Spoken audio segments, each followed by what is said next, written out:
Vonis hakim terhadap korupsi 109 ton emas menuai pro kontra. Akan tetapi jika cermati putusan tersebut, hakim sudah on the right track.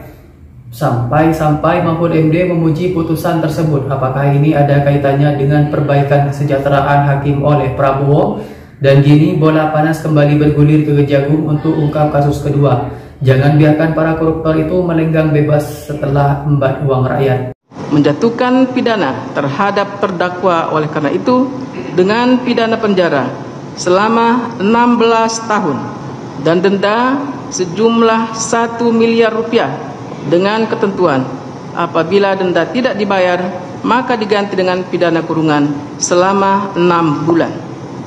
Percuma kita punya polisi yang hebat, tentara yang hebat. Si koruptor, si maling begitu ke pengadilan lolos.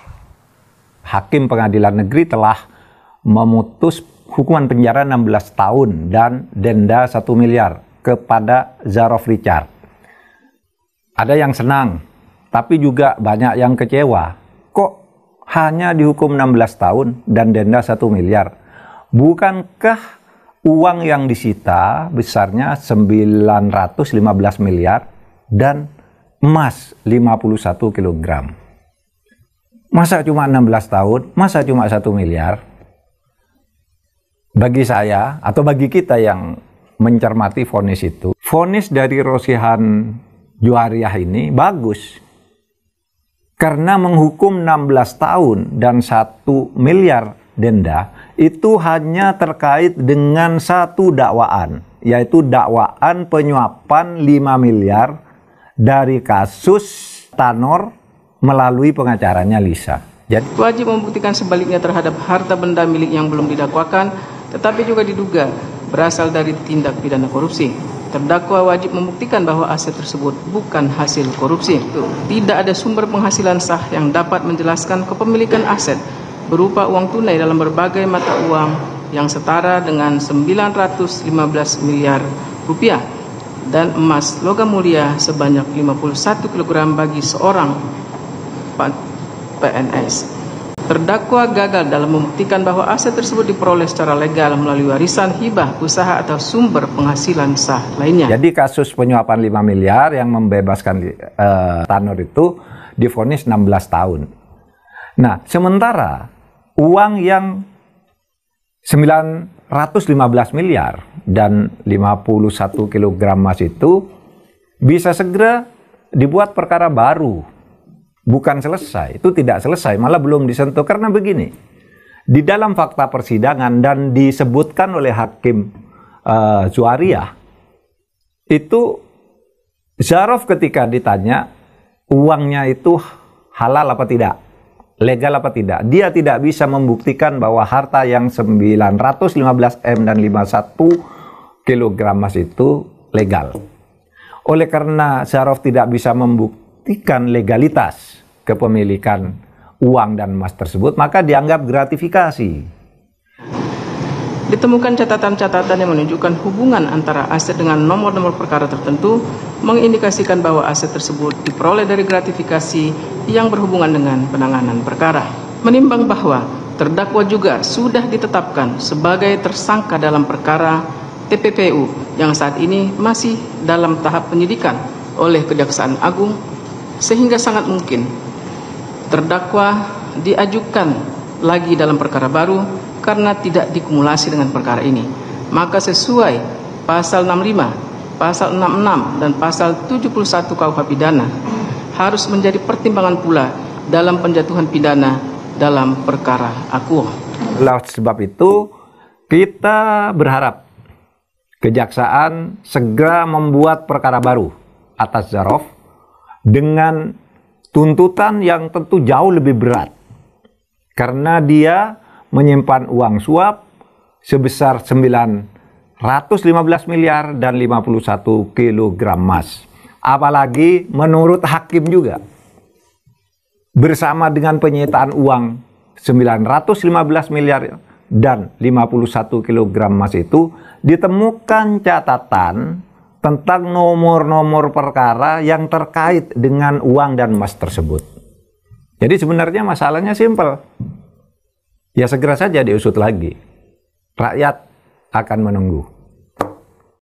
Penyidik kemarin ya sudah menerima penyerahan atau pengembalian sejumlah uang dari seorang tersangka inisial MAN dalam penanganan perkara suap.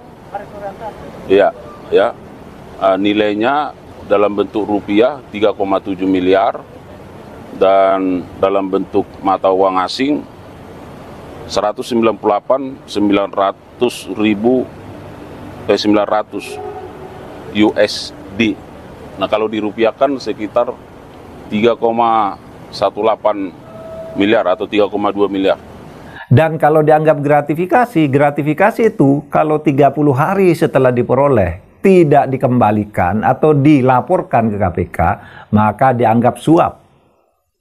Berarti sekarang uang itu sesuatu yang belum diajukan ke pengadilan, yaitu uang 915 miliar dan 51 kilogram emas. Nah, jadi tentu ini oleh penyidik akan mencantumkan ini sebagai bagian dari bukti dalam proses penyidikan ini untuk dibawa ke persidangan.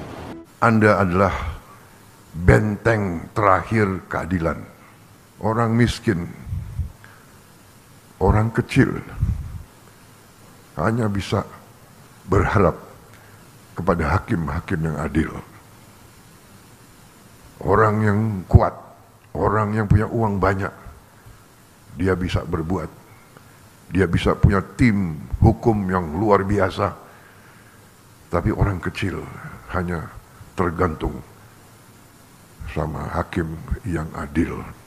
Hakim yang tidak bisa disogok. Hakim yang tidak bisa dibeli. Hakim yang cinta keadilan. Hakim yang cinta rakyat. Kasus korupsi melibatkan PT Antam Aneka Tambang senilai 5,9 kuadrium yang dugaan emas palsu sebesar 109 ton menjadi sorotan publik setelah Kejaksaan Agung memberikan penjelasan resmi. Skandal ini bukan hanya mencoreng nama BUMN tambang terkemuka Indonesia, tetapi juga mempertanyakan efektivitas pengawasan dan transparansi dalam pengelolaan sumber daya alam. Besaran kerugian negara yang mencapai triliunan rupiah menunjukkan betapa seriusnya kasus ini. Sementara dugaan emas palsu yang beredar dalam jumlah masif menimbulkan kekhawatiran akan praktek penipuan yang terstruktur.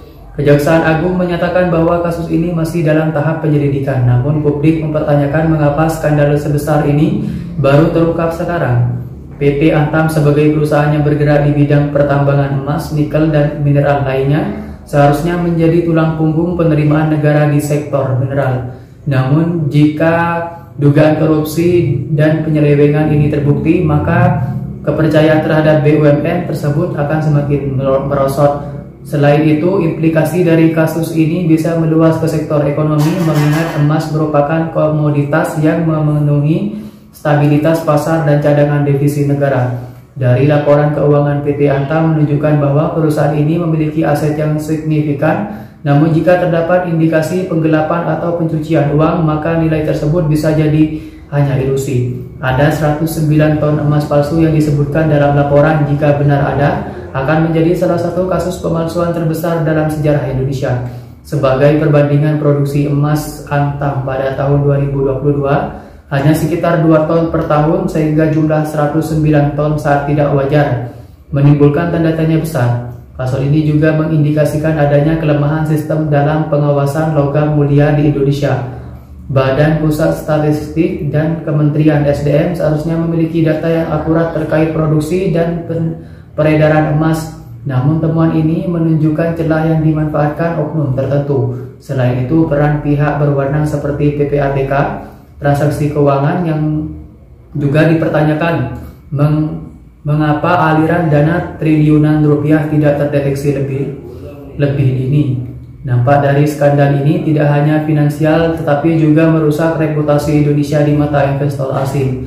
Jika sebuah BUMN sekelas Antam bisa terlibat korupsi dan pemalsuan emas, dalam skala besar, maka keamanan berinvestasi di sektor pertambangan Indonesia dipertanyakan.